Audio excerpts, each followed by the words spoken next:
sampaikan lagi sekali salam. Baru pagi tadi saya dapat satu perkabaran daripada Gaza, Palestin. Kawan dia pergi ke sana dari Istanbul. Dia berkata, saya tanya apa khabar di sana, kan, tengok Turki sekarang ni. Kata keadaan terlalu teruk di Gaza. Dia kata ramai tak ada rumah, dan kemudian makan tak ada. Jadi dia kata tolonglah buat sesuatu. Dia kata itulah. Jadi dia kata tolong sampaikan salam pada semua yang ada di Indonesia yang jumpa itu. So, saya nak rakutkan salam orang Gaza, insya-Allah dia daripada Jabatan Perdana Menteri Gaza, Jabatan Kawasan.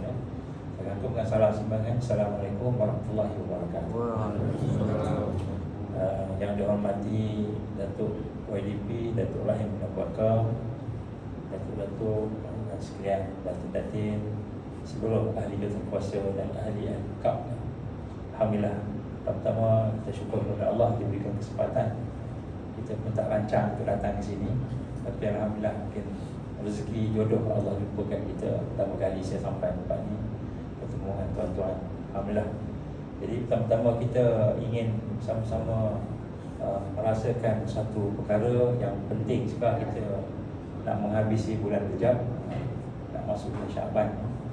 Bulan Syaban, bulan Rejab dipanggil sebagai bulan Allah Subhanahu Wa Taala. Banyak peristiwa-peristiwa besar berlaku, termasuklah Isra Mi'raj, peristiwa di mana suasana sedih Nabi sallallahu alaihi wasallam kehilangan Abu Talib. Kemudian setengah riwayat kata lebih kurang 10 hari kehilangan pula Khadijah. Kemudian lepas tu dia nak dakwah kat Mekah pula, semua tolak. Semua pakat tolak, dia tak boleh nak buat kerja lah. Dakwah bukan kerja dia. Sedih sangat. Dan ingat pergi Taif, Taif pun nak buat dakwah sana, mungkin agaknya orang boleh jumpa jalan lebih kurang 68 hingga 100 km jalan sama dengan dia punya anak angkat dia Zaid. Tiba-tiba sama kena baling pula batu, baling pula dengan kena hina, kena cela. Jadi Nabi sampai peringkat terduduk lah, macam itu. Sedih sangat. Dalam meninggalnya Abu Talib yang disayang, yang paling sayunya Abu Talib ni, masa nak meninggal tu, sakaratul maut, dia pergi jumpa. Rasulullah pergi jumpa, nak cuba selamatkan lah. Tiba-tiba Abu Jahal kat kepala dia, Abu Lahab ada sebelah, pemimpin musyrik semua duduk sekeliling. Nabi tak peduli, pergi terus duduk di kepala Abu Talib. Dia kata, wahai bapa saudaraku, dia kata, ucaplah sekali cukup lah, sekali je, la ilaha illallah, la ilaha illallah. Aku akan jadi saksi pada Allah nanti kau bersama kita beriman Islam. Sekali cukup. Even nak sebut Muhammad Rasulullah tak sebut pun tak apa, la ilaha illallah sekali cukup. Sebab Abu Talib sayang sangat dengan Nabi Muhammad SAW dan tolong Nabi sampai dia sanggup tahan nyawa dia, kan? Baru apa nama dia nak tengok anak saudara dia yang disayang, tengok Abu Jahal cakap ke dia, "Hai Abu Talib, kau nak tinggalkan agama nenek moyang kau? Kau nak tinggalkan agama bapa kau? Kau nak bersama-sama dengan ni sesat ni?" Dia kata, "Ini yang memecah belahkan keluarga ni, Muhammad ni. Kau nak sama dengan anak saudara kau ni? Kau nak tinggalkan kami semua ni, pemimpin-pemimpin?" Disebut pemimpin. "Kau nak tinggalkan semua apa yang kita dah buat selama ni?" Macam itu.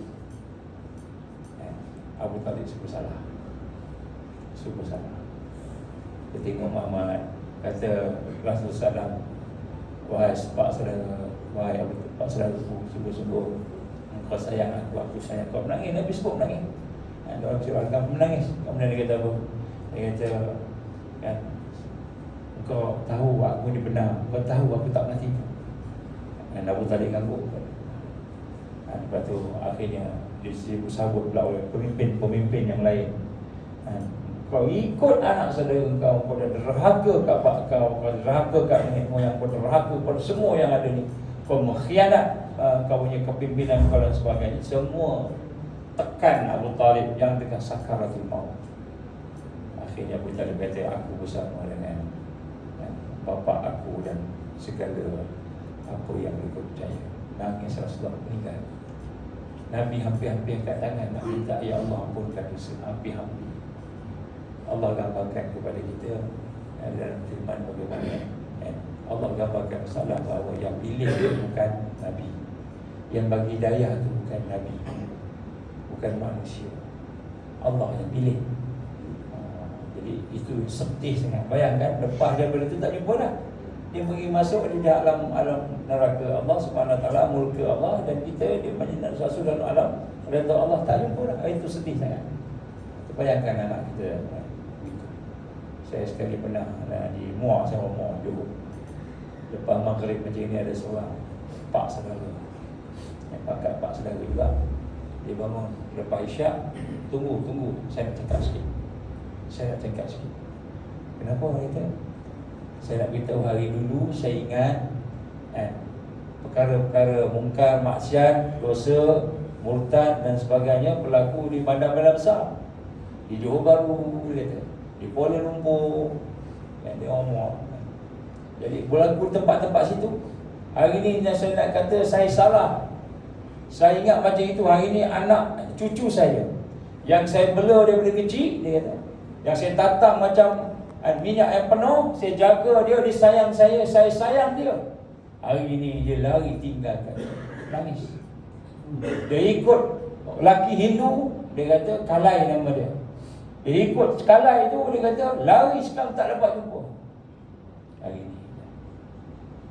Dulu saya ingat orang lain lah, orang anak-anak orang lain lah. Ni anak saya, anak cucu saya ni dibela dari kecil, nangis. Jadi ni tuan-tuan puan, dan hidayah ni Allah punya. Dan sebab tu kita nak kena sentiasa rendahkan diri kepada Allah Subhanahu Wa Taala. Kita kena minta kepada Allah Subhanahu Wa Taala hidayah, dan supaya Allah berikan kepada kita istiqamah, kekuatan. Sebab kita tak tahu bila kan. Likulli ajalin biqadar. Ya. Setiap ajal itu telah ditetapkan. Fa iza jaa ajaluhum la yastakhiruna sa'ah wala yastaqdimun. Maka bila sampai ajal kematian seseorang itu, tak lambat satu saat, tak cepat satu saat. Jadi tuan-tuan dan puan, semua kita dah ada dah. Saya ingat kita dah dekat dah. Saya sendiri dah rasa dekat dah. Dan kita dah lebih daripada, saya ingat 40 tahun lebih apa ramai-ramai majoriti. 50 tahun lebih, 60 tahun pun ada. Jadi sebenarnya Allah bagi kita satu bonus. Kalau 60 tahun ke atas tu kita masih ada bonus lah. Tidak ada alasan bagi orang yang 60 tahun ke atas untuk kufur pada Allah. Kenapa? Kerana Allah dah bagi peluang rahmat dia, rahim dia. Jadi sebab itu tuan-tuan berhormat Allah, pada malam ini saya nak mulakan dengan satu hadis Nabi sallallahu alaihi wasallam. Hadis ini diriwayatkan oleh Imam Ahmad. Qala Rasulullah sallallahu alaihi wasallam, iftaradallahu azza wa jalla siyamahu wa inni sanantu lil muslimin qiyamahu faman samahu imanan wa ihtisaban khada min dhunubi kay waladatuhu ummu atau kama rasul sallallahu alaihi wasallam. Jadi Nabi bersabda, sungguh-sungguh Ramadan adalah bulan di mana Allah Azza wa Jalla wajibkan berpuasa di Ramadan. Kita ada lebih sebulan lagi lah, lebih kurang.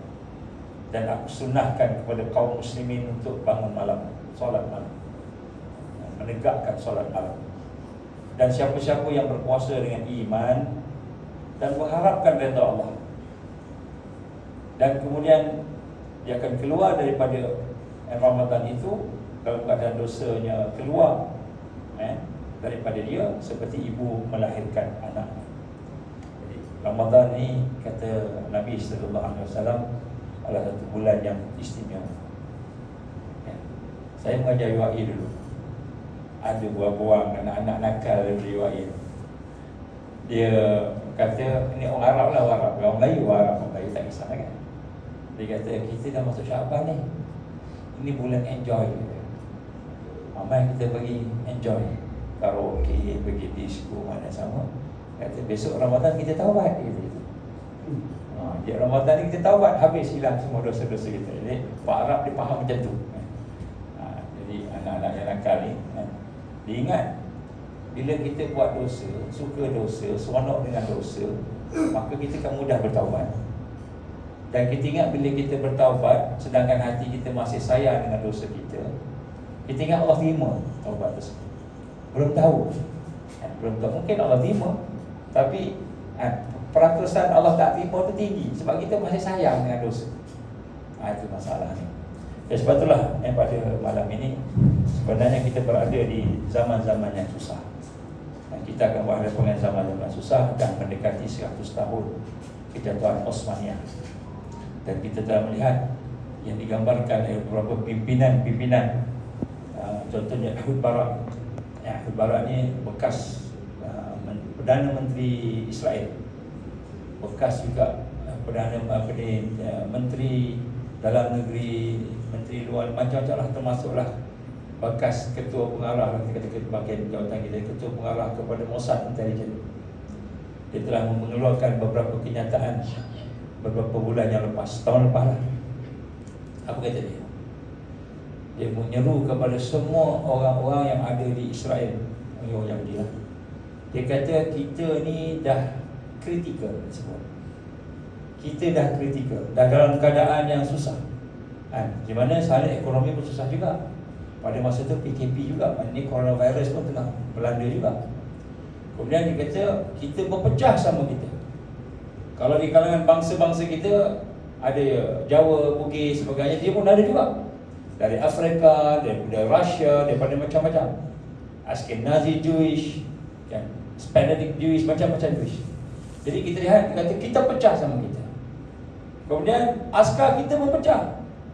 Dia ada askar kulit putih, ada askar kulit hitam. Yang kulit hitam kata, yang kulit putih kata, kalau kami mati, kami masuk surga. Kalau askar kulit hitam mati, kamu akan jadi pembantu kami dalam surga. Jadi di dunia qadam dia kan. Marahlah orang kulit hitam, marah. Jadi sama si kedua. Jadi dia kata maka kita sebenarnya dah tidak ada harapan untuk kekal, melainkan ada sebut tu saya quote lebih kurang kata-kata dia. Melainkan dia kata kita ada pemimpin yang boleh menyatukan kita semua. Maka disebut kita sedang menunggu pemimpin tadi, Malik Messiah tersebut. Malik Messiah ini Raja Al-Masih, yang mana pemimpin dia akan menyatukan kita. Dan kalau dia tak keluar 2024 ni, Israel hancur. Dia sebut kan. Jadi bila saya tengok, saya dengar dan perkataan ini terkeluar juga, dia cakap sama-sama dia, tapi benda terkeluar. Jadi bila saya dengar itu, dan dia pula mengatakan bahawa kita kena jaga kehidupan kita supaya Malik Messiah datang segera gitu. Maka sekarang tiap-tiap hari doa nak panggil Malik Messiah ni. Siapa dia? Dajjal lah. Dajjal nak panggil tiap-tiap hari, sekolah rendahnya, tadikanya, sampai ke disko, nyanyi lagu menyeru panggil. Dan akhir sekali yang kita nampak latest ni terkebelakang ni pula, kita melihat seruan itu juga dinyanyikan oleh orang Islam. Yang terakhir konsert di Riyadh baru-baru ni, di Saudi. Salah satu penyanyi kita, dia pakai baju, kemudian ada mata, ada apa namanya, piramid, ada mata sebagainya. Maka dia kata Sayyidi, ya Sayyidikum, wahai tuanku, bangun. Dia panggil dia seru. Tuan-tuan rahmat Allah, saya bukan nak sebut pasal Dajjal ni, tapi nak sebut Nabi kata kemuncak fitnah ialah apabila datang Dajjal, kemuncak. Kita boleh bayangkan apa yang ada masa itu, maka ramai manusia akan cenderung kepada dia sebagai pemimpin dunia, dan kemudian dia akan menyesatkan dunia. Dia punya objektif dia adalah menyesatkan manusia. Jadi sebab itulah tuan-tuan rahmat Allah, pada tahun ini saya rasa sudah menjadi satu yang urgensi untuk kita memperbaiki diri kita, membina kekuatan diri kita. Bukan nak kata Dajjal nak keluar, dah. Kalau Dajjal tak keluar pun kita kena. Tapi Nabi gambarkan kepada kita tiga perkara yang kalau berlaku, tiga perkara ni tidak berguna. Iman yang tidak ditingkatkan, amal yang tidak diperbaiki. Tiga perkara. Yang pertama dia kata matahari naik sebelah barat. Yang kedua, khuruj Dajjal, keluar Dajjal, tak guna. Yang ketiga, keluar betul binatang yang merata. Jadi khuruj Dajjal ni salah satu daripada perkara yang akan menyebabkan kalau kita tak meningkatkan iman kita, tak mendalam, kita tak makin dekat dengan Allah, tak makin sayang Allah, tak makin kenal Allah, kan? Ataupun amalan kita pun tak meningkat, sama je, kita tak ada rasa apa-apa pun, kan? Maka pada ketika itu, andainya Allah izin fitnah yang paling tinggi datang, maka susah kita. Sebab Nabi dah sebut hadis Muslim, apa kata Rasulullah, bagaimana dia kata tak berguna. Maknanya masa tu iman tu dah tak ada kekuatan. Dan sebab itulah insyaAllah kita nak ambil peluang, kita lebih kurang beberapa hari lagi lah nak kira dengan Ramadan. Dan bulan Sya'ban ni pun sebenarnya bulan yang penuh dengan perkara-perkara yang hebat berlaku. Antaranya ialah peristiwa bertukarnya kiblat daripada Baitul Maqdis menuju ke Masjidil Haram yang Kaabah di Mekah, bertukar berlaku bulan Sya'ban. Sebab tu Sya'ban ni dinamakan sebagai bulan dua kiblat. Juga gelaran lah bahasa kita ni. Dan disebutlah bagaimana dalam keadaan hari ini, maka kita nak kena memperkukuh dan memperkuatkan lagi diri kita. Saya nak bacakan apa yang digambarkan oleh ulama-ulama yang terdahulu daripada kita, seperti Sahal bin Abdullah. Dia berkata bahawa siapa-siapa yang berkata bahawa taubat itu tidak wajib, siapa yang kata taubat tak wajib, maka ia telah kafir. Dan barang siapa yang bersetuju dengan perkataan seperti itu juga, dia akan jadi kafir. Maka tidak ada yang lebih wajib bagi makhluk dari melakukan taubat, dan tidak ada hukum yang lebih berat atas manusia selain daripada ketidaktahuannya akan ilmu taubat dan tidak menguasai ilmu taubat itu. Jadi sebab itu diberdasarkan daripada ayat Allah Subhanahu Wa Taala, Allah berfirman, wa man lam yatub fa ulaika humuz zalimun. Dan siapa-siapa yang tidak bertaubat, lam yatub fa ulaika humuz zalimun, mereka lah orang-orang yang zalim, orang-orang yang gelap. Jadi tuan-tuan, saya nak bayangkan kan, taubat ni kena buat. Jangan tunggu Ramadan daripada sekarang. Sebab nak taubat ni tak semestinya kita boleh dapat segera. Itu anugerah Allah taubat ni. Tapi itulah pintu pertama seorang yang nak mendekati Allah. Sebab tu Allah gambarkan kepada kita dalam surah At-Taubah. Dalam surah At-Taubah, A'udzubillahi minasyaitonirrajim. Innallaha ashtara minal mu'minin anfusahum wa amwalahum bi anna lahumul jannah. Jadi Allah gambarkan sesungguhnya orang yang beriman itu, Allah membeli daripada orang yang beriman itu diri mereka, harta mereka dengan syurga. Sebelum akhir lepas tu adalah tahu banyak ayatnya. Kemudian ayat yang seterusnya, siapa ciri-ciri orang yang dibeli tadi? Iaitu yang pertama sekali, at-taibun, al-abidun, al-hamidun, as-saihun, ar-raki'un, as-sajidun, al-amiruna bil ma'ruf wan nahuna 'anil munkar wal hafizuna li hududillah wa basyiril mu'minin. Allah gambarkan apa ni sifat-sifatnya. Ini sifat orang yang memang confirm Allah SWT ambil, dia buat semua ibadah. Harta ni punya ibadah, Allah beli dah. Bi anna lahumul jannah. Ayat ni tuan-tuan, kalau pergi ke Maghaza, inilah ayat yang ditampal mengata-kata. Jadi apa, siapakah ciri-cirinya? Yang pertama sekali, at-taibun. At-taibun ni orang yang bertaubat. Orang yang bertaubat. Saya minta maaf tuan-tuan, sekarang kita okey, segar-segar semua, makan, minum, mungkin tak makan malam lagi. Tapi bila kita berhadapan dengan sakaratul maut, keadaan sakaratul maut ni luar biasa, sehingga kan masa tu kita nak ucap Allah pun susah. Sakitnya luar biasa. Saya mulakan dengan ini sebab kadang-kadang kita nak tangguh sampai akhir baru kita nak taubat.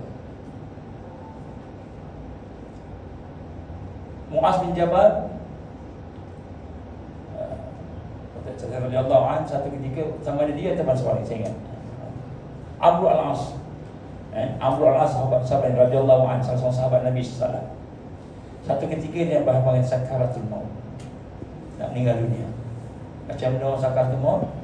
Kita tahu bila nak sedut nafas, dia sedut sekop hati. Gitu kan? Nak sedut hati. Kemudian Dia minta air. Kalau yang lama sakit mungkin dah tak larat dah. Dia dah habis energi kan? Jadi anaknya Abdullah bin Amr As, dia kata apa? Wahai ayahanda, sesungguhnya banyak pertanyaan ayahanda ketika hidup dulu, antaranya bagaimana perasaan dan keadaan sedang sakaratul maut. Ini sahabat Nabi ni. Jadi anaknya ni tanya dengan ayah dia, wahai ayahanda, macam mana rasa? Kami nak tahu, anak-anak nak tahu. Dia tengah suka cuma. Dia kata apa? Dia kata antaranya, dia kata, aku nak bernafas tak boleh, seperti bernafas daripada lubang jarum. Dia kata, balik ni cuba tengok lubang jarum berapa besar. Itulah bilangan oksigen yang tengah tinggal sikit untuk kita diberi oleh Allah. Mati biqadar, pada waktunya. Katakan mati kita 9:01 minit malam, nak sampai ke 9:01 minit tu Allah simpan oksigen kita sikit. Tepat 9:01 minit habis, tak ada oksigen, sedut pun tak masuk dah. Jadi digambarkan oleh Amr al-As radhiyallahu anhu, dia kata apa? Seperti daripada lubang jarum, aku sedut sikit je masuk. Sebab tu dia, orang meninggal dia sekuat-kuat sedut, sebab udara tak ada udara. Sebab Allah tahan. Orang lain macam biasa, kita macam biasa, tak ada apa. Tapi orang yang nak habis tadi. Maka dia kata susah. Anak dia kata Allah. Kemudian dia kata, aku rasa seluruh urat aku daripada hujung jari sampai ke atas seperti dicucuk, dicabut dengan duri. Kita bayangkan ada duri cucuk saraf kita, satu badan. Sebab bila roh ditarik, di umbun-umbun, roh malaikat akan tarik roh daripada umbun-umbun ni, tarik. Maka saraf yang dah melekat dengan roh tadi tu, dia akan melekat, nak cabut susah. Seperti duri dia kata. Maknanya nak pecahkan tu macam duri cucuk lah. Jadi sakit seluruh. Dalam satu hadis yang lain Nabi gambarkan seperti kamu masukkan duri dalam kerongkongan kamu sampai ke sini, kemudian kamu gentak kuat-kuat, itulah sakit gitu. Satu hadis yang lain Nabi kata yang lebih sakit daripada 300 cincangan pedang. Pedang cincang kita 300 tak mati, cincang sakit lagi sakaratul maut. Maka tuan-tuan, majoriti orang yang tak persiapkan dirinya, terutamanya nak berhadapan dengan suasana akhir di dunia ni, dia susah nak sebut nama Allah. Saya minta maaf, saya belajar di Pahang sekejap, di Gampang sekejap dulu masa saya lepas kan. Ada maktab muara kat sana. Saya belajar sekejap. Pasal ni orang Pahang, saya cerita sikit. Tapi yang tanya siapa? Satu ketika kami dipanggil, tolong baca Yasin. Ada seorang besar nak nikah, YB. Jangan tanya siapa YB tu, no? Dia tanya. Jadi kami pergilah ramai-ramai pelajar, student pergi ramai-ramai baca Yasin kat luar. Saya dengar ustaz tu mengajar dia tengah sakaratul maut. Ustaz tu mengajar dia. Mengajar apa? La ilaha illallah, YB. La ilaha illallah. Dia tengah sakaratul maut. Dia kata haus. Dia kata ucap la ilaha illallah wa la ilaha illallah Allah kuat. Ustaz tu sampai kuat. Satu ketika digambarkan YB tu gerak, agaknya pandang ustaz tu, kau ingat aku nak mati ke? Dia marah ustaz. Kau ingat aku nak mati? Dia kata. Dia tengok ke kanan. Meeting. Bila meeting. Dipanggil meeting. Saya dengar meeting. Bila nak meeting. Padahal masa tu paling kritikal nak sebut nama Allah tu. Paling kritikal. Bila nak meeting. Dia mati dengan perkataan bila nak meeting tu tuan. Kalau saya jadi takut masa tu. Saya kata subhanallah. Ustaz tu diam. Yang lain semua diam. Tapi pasal dia cakap kuat, kita dengar. Kita dah baca Yasin sebelah-sebelah ada. Tuan-tuan mata Allah SWT. Sebab tu nak gambarkan kat sini satu perkara yang penting nombor satu malam ni. Kita nak kena rasa taubat ni wajib. Kena buat. Kenapa tak kena buat? Kerana tak kena buat, Allah ancam dengan azab. Allah ancam dengan azab. Kalau kita ada satu dosa, cukup satu dosa, kita tak nak bertaubat, sayang dengan dosa, cukup satu dosa tuan-tuan, menjadi asbab, menjadi bahan bakar neraka Allah. Tak tahu berapa lama. InsyaAllah masuk syurga, kita mati Islam, InsyaAllah masuk syurga, jumhur ulama. Tapi dibakar dulu. Kenapa dibakar? Neraka Allah untuk orang yang tidak mau bertaubat. Ya sebetul tuan-tuan pada Allah, tuan-tuan sekalian, saya dah berhadapan, kita pun dah biasa berhadapan dengan orang yang meninggal dunia ni, memang banyak lah. Dan saya pernah melihat kawan-kawan yang kami dulu naik kapal sekejap, kalau ingat tahun 2010. Masa tu kami diserang oleh Israel, kapal pergi ke Palestin. Kalau ingat lagi ada apa ni, 12 rakyat Malaysia naik kapal Nabi Muhammad SAW, itu pasukannya. Kami sampai kat Kuala Lumpur, Datuk Najib masa tu PM kan, panggil, colik kami pergi ke rumah dia, duduk makan sarapan sama-sama, nak dengar cerita first hand. Masa tu saya kat sini, Datuk Najib kat sini, Datin Rosmah kat sini, Datuk lain-lain lagi lah. Dia kata, apa jadi man masa tu lah. Tuan-tuan dan puan, atas kapal kami diserang pagi selepas daripada takbiratul ihram subuh, Allahu Akbar, tengah baca Fatihah, tengah baca doa kunut, lepas tu dia tembak dengan bom, datang tembak terus. Dibandingkan cerita 10 orang syahid, 9 orang mati di atas kapal, seorang mati lepas 2 tahun koma. Pelurunya tembus daripada sini, tembus, jatuh terus koma. 2 tahun Allah izin baru dia meninggal. Yang 9 orang tu atas kapal.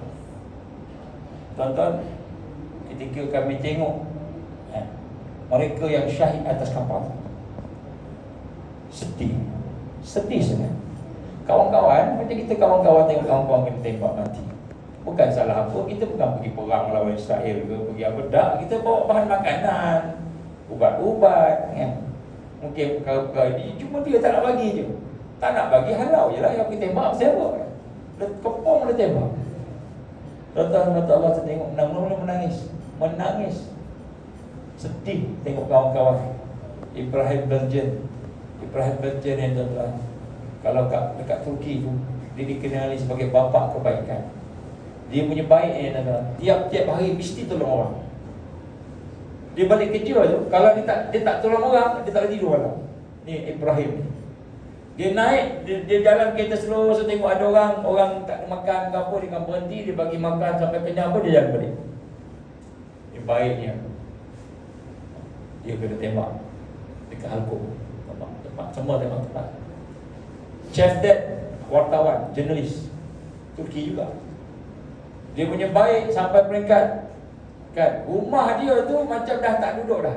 Dia pergi ke Afrika, dia set up sekolah sini, sekolah sana, madrasah sini, semua ditolong. Semua Afrika pakat kenal dia semua. Cevdet namanya. Dia tembak tepat antara dua kening, tepat meninggal. Ketika masuk peluru besar, lebih kurang besar ni lah, lebih kurang besar jari ni kan. Lepas tu dia keluar, peluru tu berpusing agaknya, dia bawa sekali dengan isi, keluar besar, penumbuk belakang pecah. Sahabat kita Malaysia pegang ni, bila akan tengok pegang supaya otak tak keluar. Sahabat doktor kita yang bersama kita Malaysia, cuba resuscitation buat bagi dia hidup balik. Dia tu, aku nak bangun. Masa mula-mula tu nak bangun, dia nak bangun, nak tolong lagi sahabat-sahabat kawan-kawan yang lain. Allah Azim meninggal dunia. Tapi nak sebut sini tuan, mula-mula kami sedih sangat tengok sahabat-sahabat yang mati atas kapal meninggal dunia semua. Tapi selepas meninggal dunia tuan-tuan, yang berkerut tahan sakit tu, yang berkerut tahan, semua berubah, muka tak berkerut dah, tersenyum. Ada seorang tua namanya Abdullah Nashwan, dah tua 83-84 tahun. Dia tengok menangis tersesak. Kawan-kawan orang tua dah sensitif, tengok bergelipang lah, tak sampai 10 minit dah kita bawa mayat.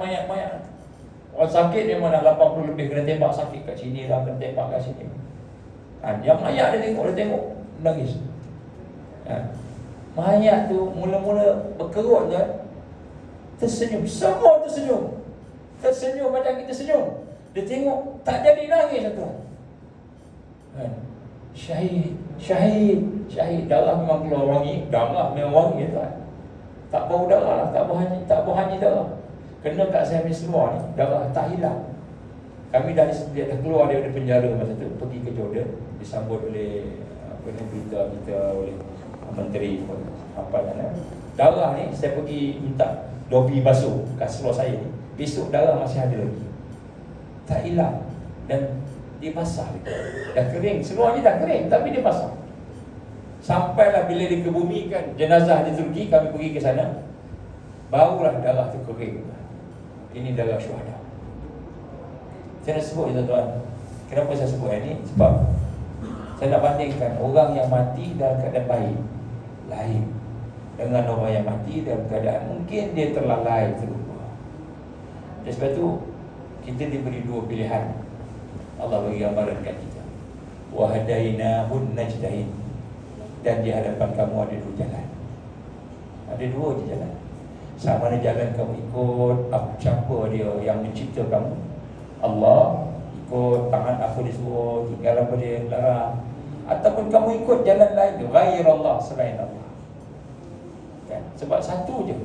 Inilah tuan-tuan, saya syukur sangat dapat jumpa dengan tuan-tuan, puan-puan sekalian, datuk-datuk sekalian. Kerana peluang kita ni Allah buka lagi. Allah buka. Mungkin masa-masa lepas macam-macam kita buat. Saya pun banyak dosa tuan. Banyak yang kita buat lah. Hanya kita dengan Allah yang tahu. Tak apa, yang lepas kita lepaskan. Yang sekarang pun kalau yang Allah tak suka, kita cuba pelan-pelan lepaskan. Tapi kita kena ada usaha. Kenapa? Kerana kita bimbang bila sampai saat yang paling penting dalam hidup kita. Hari ini orang sambut hari jadi paling penting.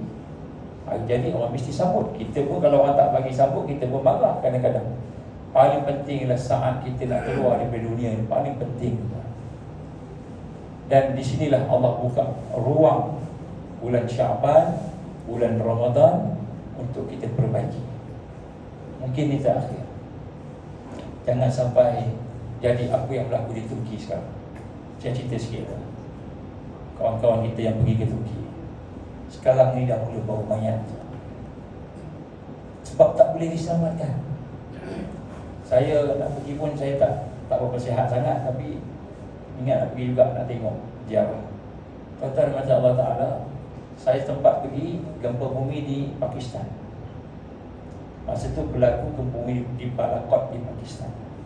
Saya ingat saya pergi, kami 3 orang daripada NGO pada masa tu bersama dengan Smart Team. Saya naik kapal tentera sama-sama dengan dia. Saya ingat lagi pengalaman pertama naik kapal tentera. Duduk dekat jaring-jaring, tak ada duduk ekonomi seat pun tak macam tu lah. Duduk goyang. Bila time sejuk tu, sejuk kan. Atas kan. Tuan-tuan, pengalaman gempa bumi ni macam-macam. Kalau saya di Batagram di Pakistan tu, dia macam ni. Bumi bergerak macam ni. Macam kita gelonsor atas air. Licin bumi. Walaupun skala Richternya lebih kurang 6 gitu, 5 lebih lah.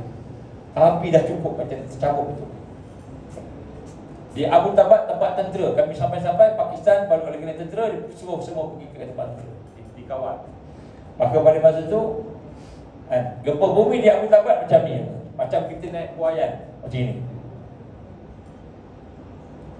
Ada seorang tentera duduk kat beranda, flat tentera. Duduk, bila dia naik macam tu, dia tarik tu, tertinggal kan, jatuh. Dia naik kat tu, dia terpelanting itu. Lepas tu, naik, tarik sini, jatuh dia atas. Itu dia Abu Tabat. Muzarabat, lebih kurang gitulah bunyi dia. Macam ni pula. Di Lampung gitu. Dia ceritakan, saya tak ada kat situ.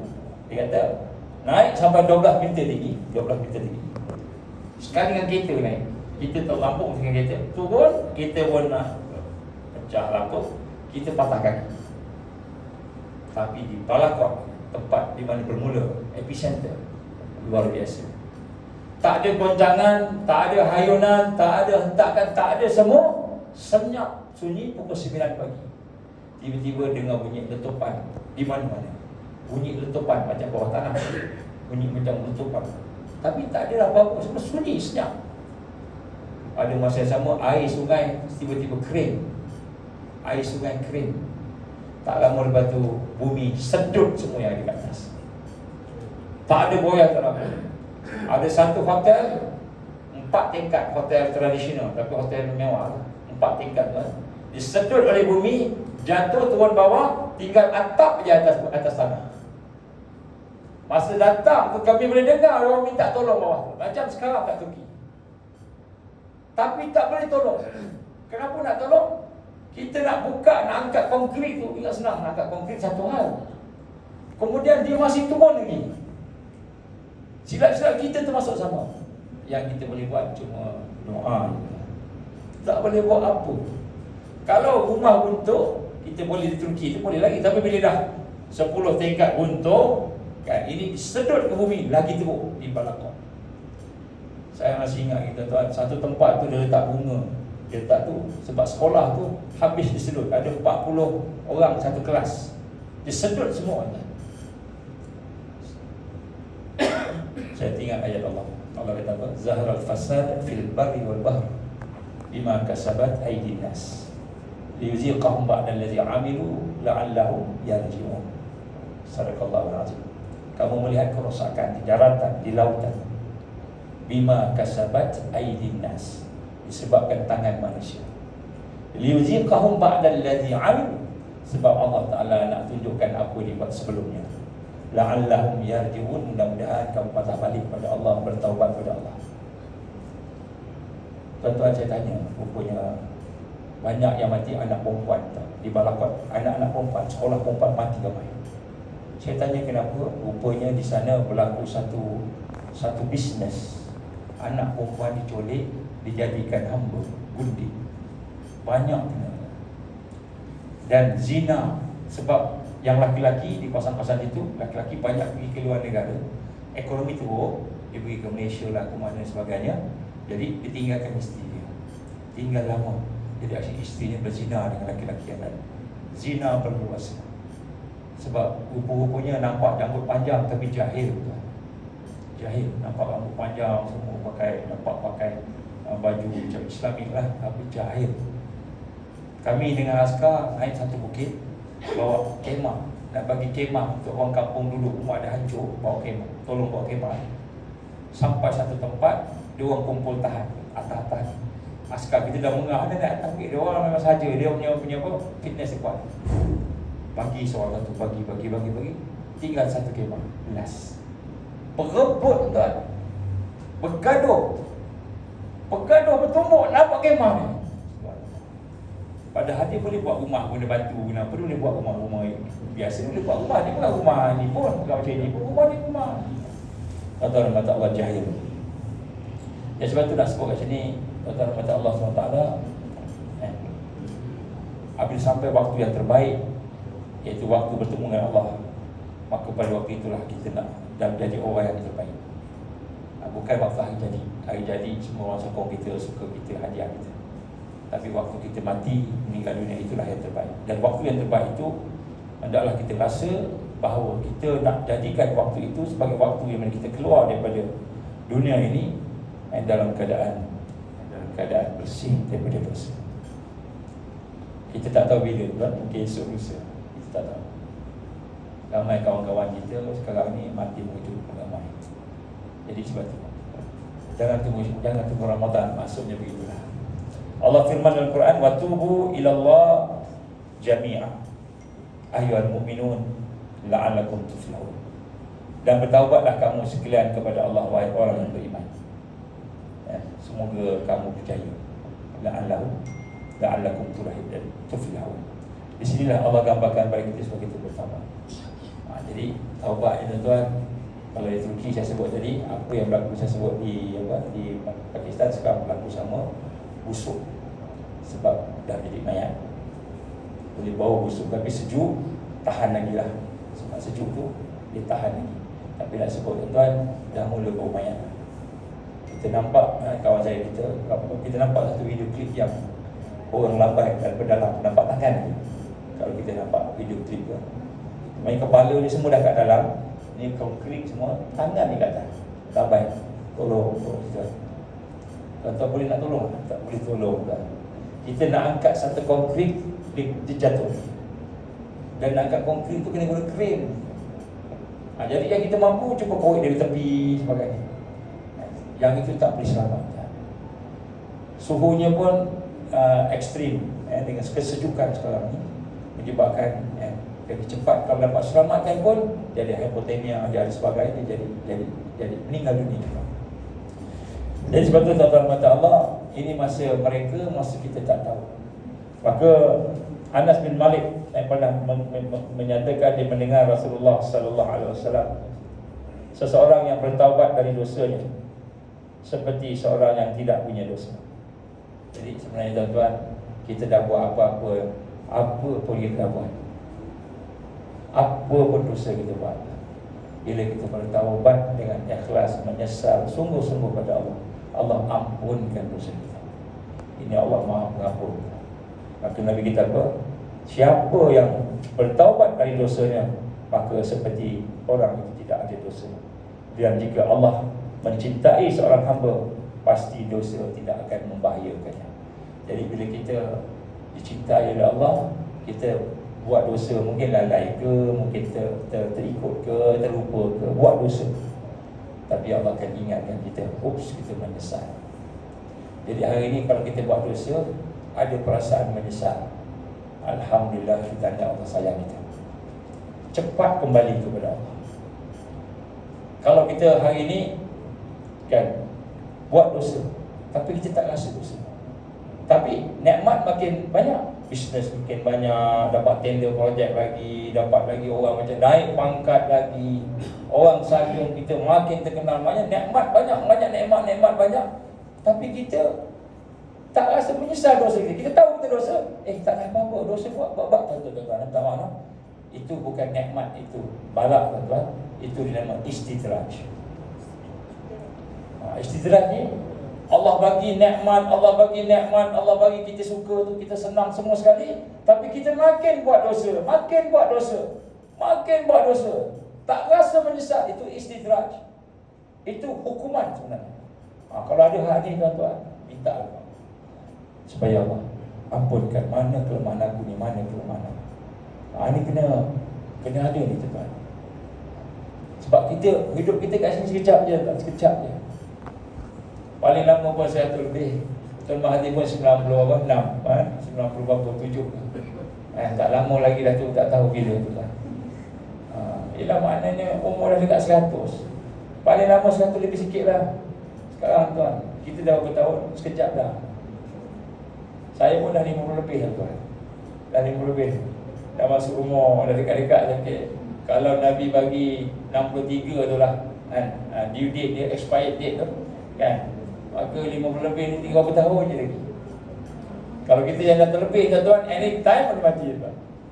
Kalau kita dah 60 tahun, 63 ke atas ni, itu Nabi kata bonus lah. Itu bila-bila boleh. Tapi bila kita dah sampai umur itu, sebenarnya kita dah tak ada dah nak nafsu nak buat jahat ni, tak ada dah kurang. Jadi kita bertaubat tu lebih tinggi. Jadi itu yang kebaikannya. Baik tuan-tuan, maka di sini Allah mencintai kita bila Allah jadikan dosa itu tidak berbahaya. Apa maksud dosa tidak berbahaya? Dia boleh bertaubat. Jadi ini dua saya minta maaf lah kalau saya cakap ni satu pokok orang faham lembut-lembut, saya kasar sikit orang Johor. Saya minta maaf lah, bahasa Johor sikit. Tapi nak sebut tuan-tuan, inilah yang Nabi sebut. Kemudian beliau pun membaca, innallaha yuhibbut tawwabin wa yuhibbul mutatahhirin. Sesungguhnya Allah sayang pada orang yang bertaubat dan sayang pada orang yang suka membersihkan diri. Satu peristiwa berlaku, seorang ulama kita gelar dia Abu Nawas, meninggal dunia. Imam Syafi'i tak nak sembahyangkan dia, sebab dia ni terkenal dengan suka main-main, suka kan. Dia memang cerdik, orang cerdik. Jadi sampailah satu ketika masa nak mandikan dia, kan, nak mandikan dia tu, dia buka baju dia. Dalam baju dia ada satu tulisan dia tulis sebelum dia mati. Apa dia tulis? Dia kata, ya Allah, sesungguhnya banyaknya dosa aku, tapi siapa lagi yang nak minta ampun daripada kau melainkan kau. Ya Allah, aku banyak kejahatan, tapi siapakah yang lebih kasih daripada kau? Jadi dia tulis rayuan bertaubat pada Allah tadi. Imam Syafi'i tersentuh. Imam Syafi'i terus datang, sama sembahyang sampai ke masjid. So ini apa? Taubat kepada Allah ni dia tak kira. Kalau kita sungguh-sungguh tadi, maka itulah tanda Allah sayang kita. Sebab tu Allah gambarkan dalam surah Al-Ra'd tadi yang saya baca, likulli ajalin kitab. Setiap satu ajal itu adalah seorang yang telah ditetapkan. Maka Ramadan, tuan-tuan, bulan yang sangat mulia, dan insya-Allah mudah bertaubat. Doalah supaya kita dapat masuk dalam bulan Ramadan. Allah buka keampunan. Tapi kita ada beberapa hari lagi nak sampai Ramadan. Tak tahu kita sempat tak sempat. Jadi jangan tunggu Ramadan, sekarang kita dah mulalah. Jadi sebab tu Imam Ghazali gambarkan kepada kita ada beberapa tingkatan orang taubat. Ni sekadar ulang kaji lah, sama-sama kita lah. Untuk saya juga. Yang pertama sekali, seorang yang bertaubat, terutamanya mereka yang di akhir usia. Di akhir usia ni, dia bertaubat, dia minta ampun ke Allah, dia janji tak nak buat, dia janji nak tinggalkan, dia menyesal, dan kemudian dia menghindarkan daripada taubat tadi, daripada dosa tadi. Dia istiqamah sampai meninggal, maka dia taubat nasuha. Hak ni paling tinggi sekali. Maknanya tuan-tuan, kita dah tak ada hati dah dengan dosa. Jadi sebab tu saya sebut tadi, Allah Nabi sebut apa? Ya, orang yang 60-an ke atas, 50-an, 60-an ke atas lah dalam hadis, 60-an ke atas tu, memang Allah dah bagi dah. Nak buat jahat pun dah tak selera buat jahat. Nak buat jahat tapi tak mampu, tak kuat dah nak buat jahat. Jadi sebenarnya Allah suruh kita tahu, Allah bagi umur apa? Umur bonus tu, kata bonus tu. Kita nak buat tapi tak boleh. Taubatlah kita. Jadi orang yang bertaubat dengan sungguh-sungguh di akhir hayat dia sampai istiqamah sampai mati, maka itulah orang yang sentiasa bertaubat, taubat nasuha, itulah sebut orang yang mutmainnah. Jadi orang yang hatinya tenang. Jadi rupanya tuan-tuan, taubat ni akan beri ketenangan pada hati kita. Kalau kita ada salah, kita istighfar, kita akan tenang. Tapi kalau kita salah, kita nak buat lagi, ataupun kita buat tak tahu, dia akan ada perasaan guilty, rasa salah, conscious kita tu kan. Baik, jadi orang yang taubat, boleh istiqamah taubatnya, maka itu dia jiwanya mutmainnah. Allah gambarkan surah Al-Fajr, masuklah dalam syurga. Yang kedua ialah orang yang bersalah, dia bertaubat dan dia menyesal dan dia tak mau dah buat dosa tadi itu. Tapi kadang-kadang dia buat juga, jatuh, terus jatuh. Ini lawamah ni menyesal, jiwa yang menyesal. Jadi maknanya ini peringkat yang paling rendah sekali dalam taubat yang Allah terima, menyesal. Taubat nadamah, taubat itu penyesalan. Jadi sebut kat sini, bila kita ada rasa menyesal dengan dosa, syukur ke Allah. Syukur ke Allah. Kalau tak ada lagi, kita kena usaha untuk menyesal. Macam mana usaha sakit dia bincang. Jadi yang kedua ni ialah orang yang dah tak nak dah, tapi dia kena. Dia buat juga. Kenapa? Mungkin kawan-kawan dia ke, mungkin ada terdorong ke, mungkin terlupa ke, dia buat juga. Maka yang ini adalah taubat yang rendah daripada yang pertama tadi. Tapi taubat ini adalah taubat yang Allah terima sebab dia menyesal. Cuma yang ini tak stabil lagi. Kenapa tak stabil? Kokot masa dosa dia mati. Jadi dia masih lagi terjebak. Yang ketiga, kata Imam Ghazali, saya ringkaskan. Ialah orang bertaubat, yang bertaubat tapi nafsu dia masih kalahkan dia juga. Dia buat juga. Maknanya dia taubat tak menyesal. Dia taubat tak menyesal. Jiwanya musawwalah, yang jiwa yang nafsu memerintah dia. Dia bertaubat, dia tahu tak betul ni aku buat ni. Benda ni tak betul ni, tak bagus ni, tapi jiwanya masih nak. Di sinilah digambarkan orang yang begini adalah orang yang bertaubat, tapi dia mencampur-campurkan amalan dia lagi. Tak ada menyesal. Ini yang ketiga. Yang ini tak selamat. Kalau kita masih suasana hati kita macam itu, tak sama sebenarnya. Kalau kita mati ni mungkin su'ul khatimah, bukan husnul khatimah. Yang pertama kedua tu husnul khatimah, insya-Allah ada penyesalan. Tapi tak ada menyesal ni, jiwa kita buat juga, taubat, tapi kita buat istighfar, astagfirullah. Pergi Mekah, taubat, tapi balik buat pula. Kan, sebab jiwa kita masih tak rasa dosa itu satu yang buruk. Kan. Yang keempat pula, taubat waktu-waktu tertentu. Mungkin ramai-ramai duduk je, kita solat taubat sama-sama, dia pun taubat. Tapi sebenarnya kan, dia masih lagi bersama dengan dosa, tak menyesal dosa, dia nak dosa tu lagi. Maka inilah nafsu ammarah bisu, nafsu yang menguasai, ammarah bisu, nafsu jahat kita. Dua yang terakhir ni, ulama-ulama menggambarkan sekiranya berlaku sakaratul maut, kemungkinan su'ul khatimah. Su'ul khatimah ni sama ada su'ul khatimah itu dalam keadaan dia masih Islam atau ghairul Islam, ya bila minta mudah-mudahan kita jawab. Jadi mungkin dia Islam tetapi dalam keadaan yang tidak boleh nak kita kata dapatkan sesuatu yang baik. Sebab tu kata yang pertama sekali mesti ada penyesalan. Tapi macam mana nak menyesal? Kita sayang lagi ya. Jadi kalau ada siapa yang sayang kepada dosa lagi, tuan-tuan, saya minta maaf, saya cakap terus-terang saja sebab daripada Allah. Dan Allah seringatkan kalau kita sayang dengan dosa, maknanya kita tak boleh sayang Allah. Tak akan sayang Allah. Bila kita tak sayang Allah, kita menghadap Allah nanti macam mana?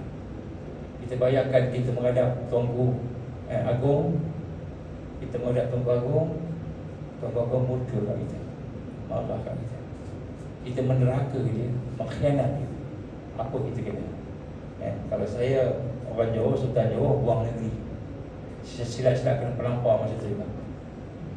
Silap-silap kena ketuk masa tu juga. Kalau Sultan Johor, masa Johor ni advance sikit.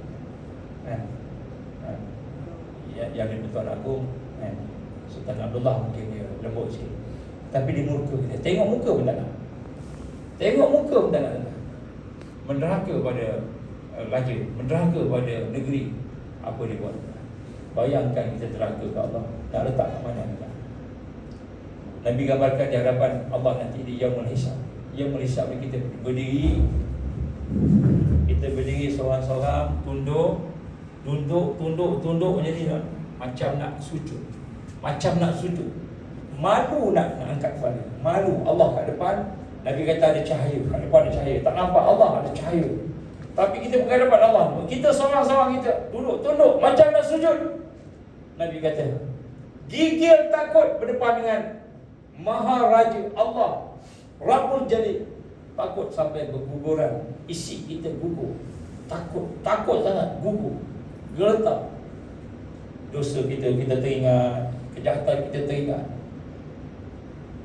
dosa-dosa kita yang kita tak minta ampun ke Allah, kita teringat. Masa tu kata Nabi, semua duduk macam sujud, dia sujud, jatuh, daging berguguran, malu sangat ke Allah. Takut, memang takut dah, nampak neraka dah takut. Kata Rasulullah, satu ketika Sayyidina Umar bin Khattab sama dengan sahabat-sahabat dia, kan, maka dia suruh Ka'ab ceritakan pada satu kisah Nabi cerita yang menjadikan hati kita ni akan takut ke Allah, ya.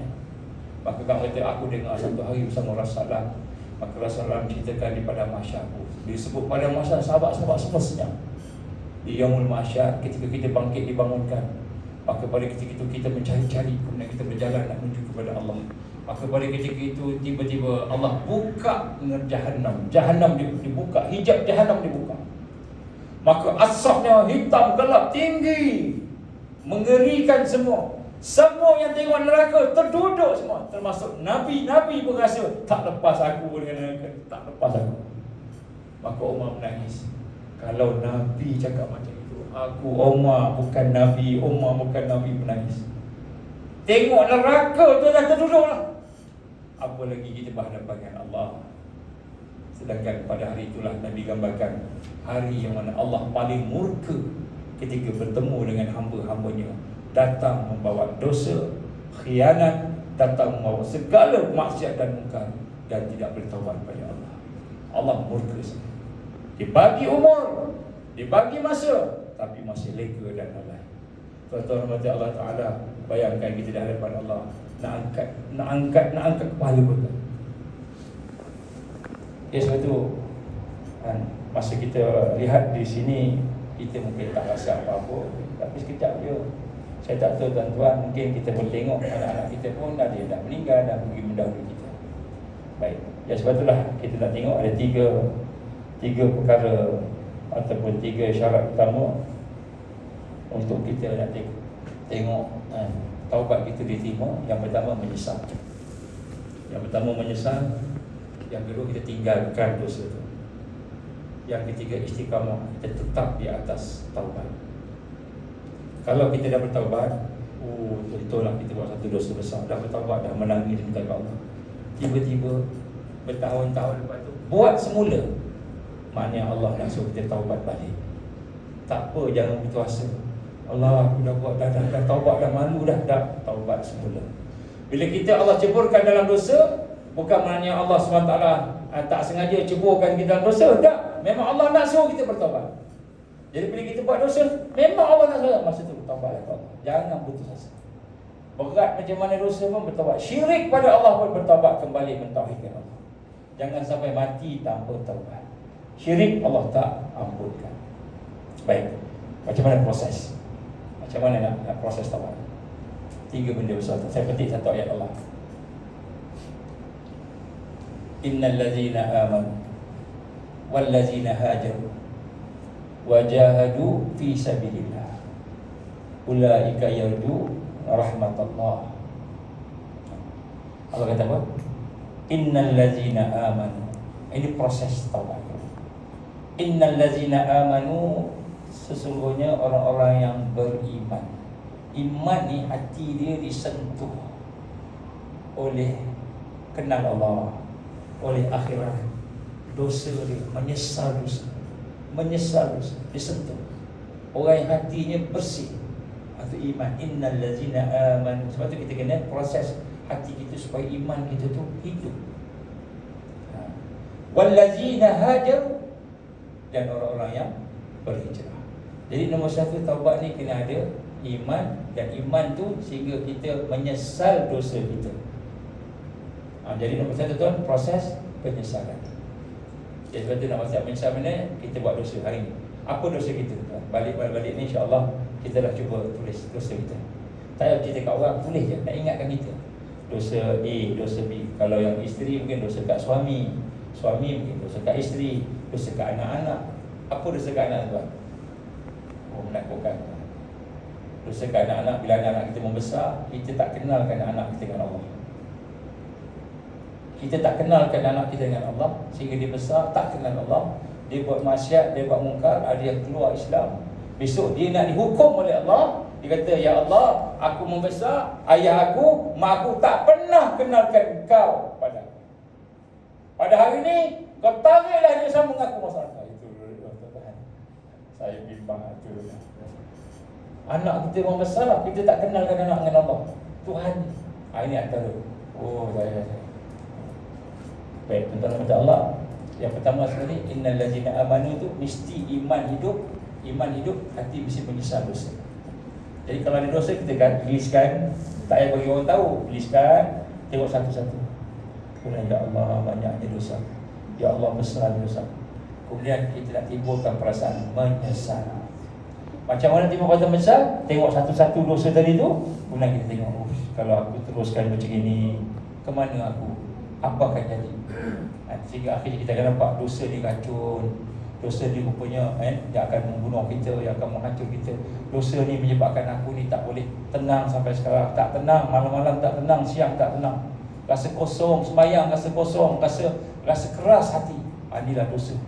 Betul, satu-satu menyesal. Orang lain boleh rasa nikmat, boleh bangun malam.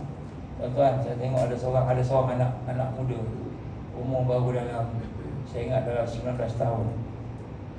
Dia duduk ikut program sama-sama. Sekarang ni dia sama-sama nak bina diri. Dia boleh baca, daripada dia mula akil balik, dia baca selawat pada Nabi 50,000 kali sehari. 50,000 kali sehari. Cakap dengan saya, Ustaz, saya nak tanya, Ustaz suruh kita istighfar, baca la ilaha illallah, baca Quran. Kan saya rasa masa saya dah banyak pada selawat sebab dia daripada kecil 50,000 kali sehari baca. Subhanallah. Saya kata kena pelbagaikan selawat juga, la ilaha illallah, sebab masing-masing tu dia ada demi kekuatan. Jadi tak sebut sini orang muda yang macam itu. Dia lah tuan, Allah pelihara dia luar biasa. Allah pelihara dia. Tidak anak-anak kita kalau macam itu, subhanallah. Baik. Jadi yang pertama sekali menyesal. Mesti menyesal. Kalau tak menyesal, selagi tak menyesal, selagi itu kita kena cari alasan untuk menyesal. Yang kedua, wahajaru kena hijrah. Apa maksud hijrah?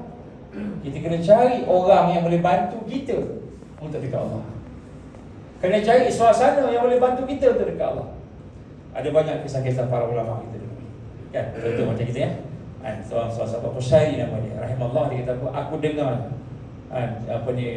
kuliah lah dia. Kuliah tuan guru aku dengar, aku rasa takut, menyesal, balik buat balik dosa aku.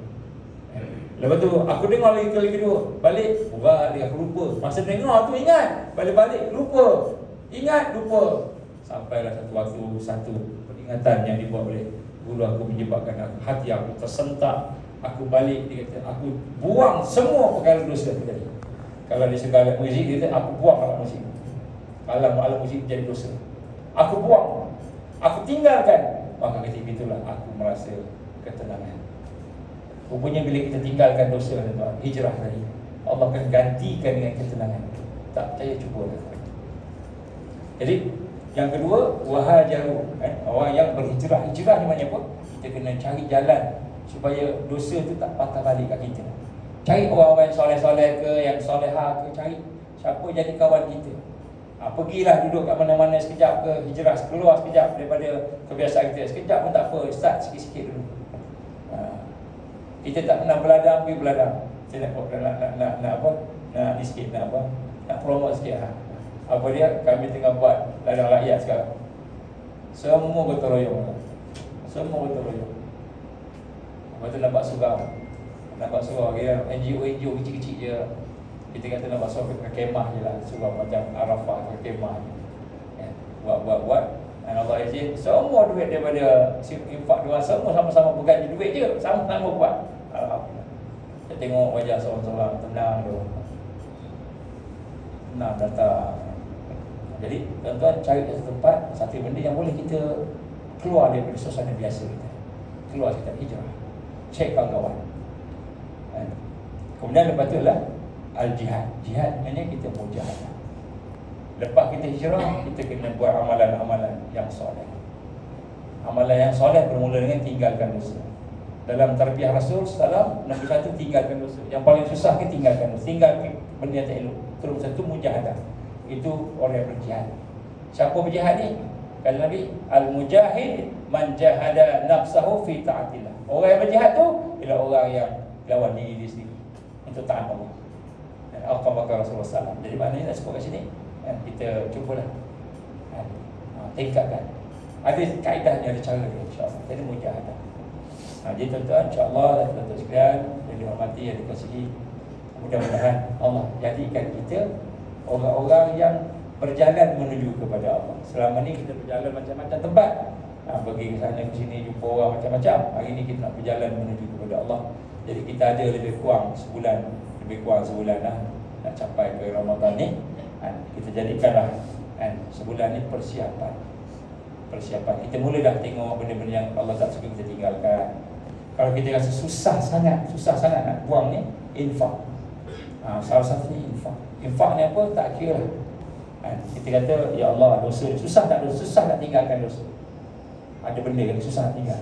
Kita ada duit, kita ada kepakaran, kita ada tenaga. Infak apa yang ada kat kita ni untuk jalan Allah. Infak sungguh-sungguh, bantu orang yang berjuang, yang sungguh-sungguh berjuang yang ikhlas. Maka di situ ada kekuatan. Kalau nak bantu, antara tempat yang akan bangkit di akhir zaman ialah Palestin.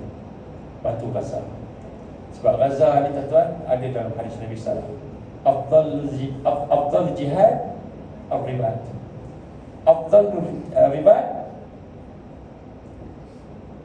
Allah fi apa nama daerah tu? Dan daerah tu ialah Gaza. Gaza sebut namanya jihad yang paling afdal al-ribat. Ribat ni apa? Ribat ni kita siapkan diri untuk jadi orang baik, untuk bantu ekonomi, untuk semua sekali lah, kebangkitan Islam, meningkatkan Islam tadi, bantu agama tadi. Kemudian afdal zat fi apa nama dia? Ada itu adalah Gaza yang masukkan. Jadi di Gaza tu frontliner dalam pahala pengajian Zionis.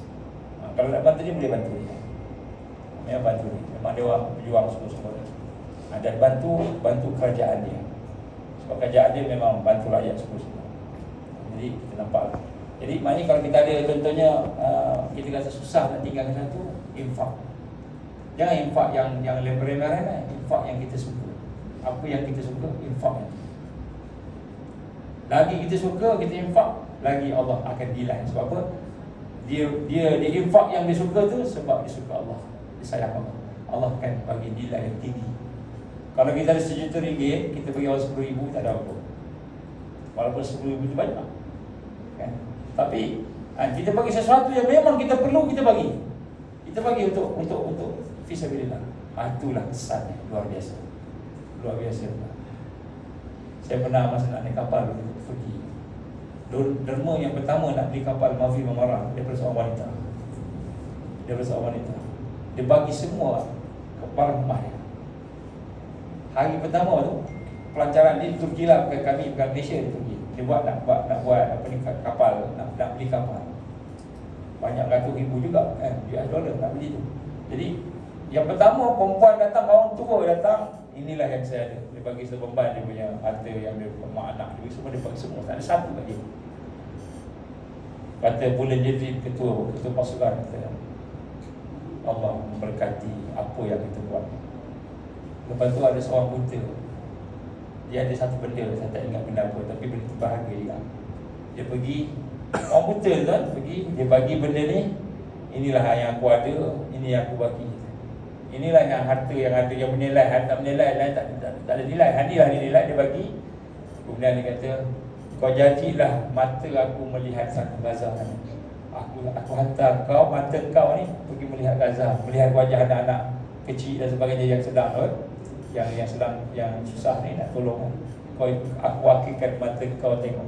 Yang buta tu. Inilah infak-infak yang ada di Turki. Sebab tu dia punya luar biasa kesan. InsyaAllah. Jadi itulah mudah-mudahan. Yang pertama, kita kena menyesali dosa kita. Yang kedua, hijrah, carilah kawan-kawan yang baik. Lepas ni kita cuba ubahlah sikit. Pergi tempat-tempat yang boleh menyentuh hati kita. Saya cadangkan tuan-tuan, pergi tempat bencana alam. Kalau nak pergi Turki pun boleh tengok bencana. Pergi tengok, bayangkan kalaulah aku yang duduk kat bawah bumi macam mana. Kalaulah aku yang rumah aku ni yang runtuh macam mana. Masa tu kita rasa rupanya diri kita, harta kita semua sekali ni rupanya Allah punya. Jadi kita rasa semua Allah punya, baru kita rasa. Saya tuan-tuan, hari pertama saya masuk penjara, petang tu masuk dalam penjara Israel. Masa tu dah duduk dekat atas katil. Saya dengan kawan saya Ustaz Al-Hamid. Ustaz Al-Hamid ni Allah Aziz, dia ada kencing manis, ubat dia tertinggal, dia dah tak nampak dah terdiam. Saya duduk tu. Masa tu tuan-tuan, saya cerita lah, last. Masa tu tuan-tuan, saya teringat keluarga kat Malaysia. Saya tengok anak saya, Nuha, masa tu telefon saya tak sebelum naik kapal telefon. Abah bila nak balik, Bah? Nuha demam ni bila nak balik, dia kata. Tak apalah, makan ubat, insya-Allah sembuh dah. Abah baliklah bila nak balik. Nuha rindu. Teringat tuan-tuan, perkataan dia tu sebelum naik kapal. Dalam penjara, saya teringat, kita tak pernah kena penjara. Tiba-tiba kena penjara, tuan-tuan. Teringat anak, rasa sempaknya. Macam kita hidup lagi, tapi semua yang ada kat kita dah Allah ambil. Cuba tuan-tuan bayangkan. Tak mahu lah. Bayangkan, balik ni rumah terbakar. Anak-anak semua nak keluar tak boleh. Macam berlaku kat kampung saya, kat Muar. Rumah terbakar, kunci grill hilang, tak boleh pecah. Orang kampung nak pecah pun tak boleh, dia nak pecah tak boleh. Bomba pula setengah jam baru sampai. Tuan-tuan, tengok aja. Terbakar, menjerit, mati habis satu keluarga family. Kecuali dia seorang kat luar, menangis-nangis kena pegang. Tuan-tuan, bayangkan rumah terbakar. Ataupun accident, macam student saya seorang Dia cuti Malaysia, masih kecil-kecil, tiba-tiba aksiden, ayah meninggal, bapa, mak meninggal, adik beradik semua meninggal, seorang dia hidup. Tuan-tuan bayangkan. Masa tu saya rasa, sedihnya. Maka masa itulah saya solat 2 rakaat. Tuan-tuan cuba solat rakaat. Solat menangis. Saya ingat lagi. Solat pertama dalam sel saya menangis. Menangis bukan sebab masuk penjara, tak menangis teringat kat Malaysia. Dan saya sujud, saya baca dah, ya Allah, sesungguhnya kau dah ambil semua yang ada kat aku. Yang ada kat aku, kau ambil dah semua, ya Allah. Ya Allah, aku sabar, aku redha, aku redha. Ya Allah, kau jagalah anak aku, kau jagalah semua keluarga aku, kau jagalah semua, ya Allah. Aku dah kat sini, kau jagalah semua, aku serah kat kau. Hari ni aku serah kat kau, hidup aku serah kat kau. Tuan-tuan, lepas saya cakap aku serah kat kau ni tuan, saya rasa lapang. Rupanya kita bergantung pada hidup ni lebih daripada bergantung pada Allah. Kita bergantung pada gaji, kita bergantung pada harta kita, bergantung pada perniagaan kita, lebih daripada bergantung pada Allah. Jadi bila kita dah lepaskan, kita dah, ya Allah, aku serahkan kau. Apa nak jadi, aku serahkan kau, ya Allah. Allah campakkan satu perasaan sejuk, tenang. Ini yang saya rasa lah. Yang saya rasa habis tak nangis dah. Saya duduk habis dah beri salam tu. Dah lama sujud saya beri salam. Saya rasa macam tak duduk dalam penjara dah. Kalau duduk dalam penjara pun aku sabar, Allah yang izin. Kalau aku sakit pun Allah yang izin. Kalau aku mati kat sini tak ada orang seorang tengok pun Allah izin, ya Allah serahkan kau. Ni tuan-tuan. Itu saya rasa masa dalam penjara. Mungkin tuan-tuan, puan-puan dan tuan-tuan sekalian tak pernah masuk penjara. Kalau masuk penjara agaknya, tapi kita kena putuskan hati kita. Bukan yang putus kita tinggal langsung anak-anak sudah. Hati kita ni nak letak Allah nombor 1. Letak Allah nombor 1. Itu nombor 1 yang susah sekali. Sebab tu dia berlaku syirik. Jadi insya-Allah mudah-mudahan bulan Syaban ni, bulan Ramadan ni akan jadikan bulan-bulan yang mendekatkan kita dengan Allah. Kita betul-betul berazam tinggalkan dosa, menyesal bulan-bulan kita jadi orang yang soleh. Allah Subhanahu wa taala ampunkan dosa kita, masuk syurga nanti. Jangan lupa saya, tuan-tuan. Kalau tuan-tuan nak masuk syurga besok jangan lupa pula kan. Ingat tak Azman sekali ni. Ajak sama-sama. Inilah yang saya belajar daripada kawan-kawan di Gaza. Saya datang-datang, bila peluk dia, askar-askar di Gaza ke, dia kata, kan, kamu tolong doakan saja. Saya cakap ni, sebab dia kan frontliner jumpa dengan Yahudi kan. Adalah kamu yang doakan saya, sebab kamu memberi bantuan, tangan kamu ke atas, tangan kami ke bawah, kamu lebih baik daripada saya. Dia punya rendah diri dia tu. Waktu itu perlu, padahal dia tu dah berdepan dengan peluru Yahudi. Yang sebut insya-Allah, kita insya-Allah kalau kita mati sama-samalah kita ingat sahabat kita, bagi syafaat pada sahabat kita insya-Allah. Itulah aku lihat hadza, astaghfirullahalazim li wa lakum. Wabillahi taufiq wal hidayah. Assalamualaikum warahmatullahi wabarakatuh.